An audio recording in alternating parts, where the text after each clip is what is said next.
Hi teachers, அனைவருக்கும் வணக்கம். ஆதி திராவிட நலத்துறை பள்ளிகளில் இருக்கக்கூடிய ஆசிரியர்களுக்கு பார்த்தீங்கன்னா வரக்கூடிய ஜூன் மந்த்து 10, 11, 12 ஸோ இந்த நாட்களில் கலந்தாய்வு நடைபெறும் அப்படின்னு சொல்லியிருக்காங்க. இதுக்கான அரசாணை எல்லாமே பார்த்தீங்கன்னா ஆல்ரெடி ரிலீஸ் பண்ணிட்டாங்க. ப்ளஸ் வந்து ரூல்ஸ் அண்ட் ரெகுலேஷன் இது எல்லாமே ரிலீஸ் பண்ணியிருக்காங்க.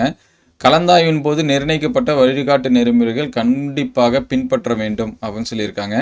பணி ஓய்வு, பணி நீக்கம், பதவி உயர்வு, மரணம் போன்ற காரணங்களால் 31/5/2026 அன்றைய நிலையில் ஏற்படும் புதிய பணியிடங்கள் மற்றும் நிர்வாக காரணங்களால் ஏற்படும் காலிப்பணியிடங்களுக்கு மட்டும் பொது மாறுதல் செய்யப்பட வேண்டும் அப்படின்னு சொல்லியிருக்காங்க. இதில் ரொம்ப முக்கியம் என்னென்னா, ஒரு ஆசிரியருக்கு மாறுதல் வழங்குவதற்காக எக்காரணம் கொண்டும் மற்றொரு ஆசிரியரை மாறுதல் செய்யக்கூடாது அப்படின்னு சொல்லியிருக்காங்க. அதே போல் கலந்தாய்வுக்கு 3 நாட்கள் முன்னதாக காலிப்பணியிடங்கள் எந்தெந்த ஸ்கூலில் எவ்வளோ வேக்கன்சி இருக்குது அப்படிங்கிறத அந்தந்த மாவட்ட ஆதரவாளர் நல அலுவலக தகவல் பலையில் வெளியிடப்பட வேண்டும் சொல்லியிருக்காங்க. மேலும் மாவட்ட தேசிய தகவல் மையம் நிக் இணையதளத்திலும் வெளியிட வேண்டும் சொல்லியிருக்காங்க. ஏற்கனவே இடமாறுதல் பெற்றவர்கள் மாறுதல் பெற்ற நாளிலிருந்து ஓராண்டு முடித்த பின்னரே கலந்தாய்வில் பங்கேற்க அனுமதிக்கப்படுவர் என்று அதில் தெரிவிக்கப்பட்டுள்ளதுன்னு சொல்லியிருக்காங்க. ஸோ இதில் நிறைய பேருக்கு வந்து டவுட் இருக்குது.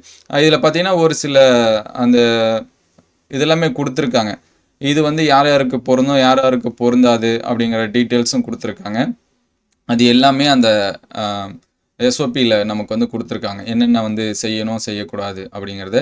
ஸோ அதோட லிங்க்கு நான் டிஸ்கிரிப்ஷனில் தரேன். அந்த பிடிஎஃப் பார்த்தீங்கன்னா அதில் ஃபுல்லாக உங்களுக்கு வந்து கொடுத்துருப்பாங்க. அதேமாதிரி எந்த அடிப்படையில் பார்த்தீங்கன்னா அந்த ப்ரியாரிட்டி வந்து கொடுப்பாங்க, சீனியாரிட்டி லிஸ்ட்டு எப்படி தயாரிப்பாங்க அப்படிங்கிற டீட்டெயில்ஸும் கொடுத்துருக்காங்க. சரிங்களா, அதையும் பார்த்துருங்க.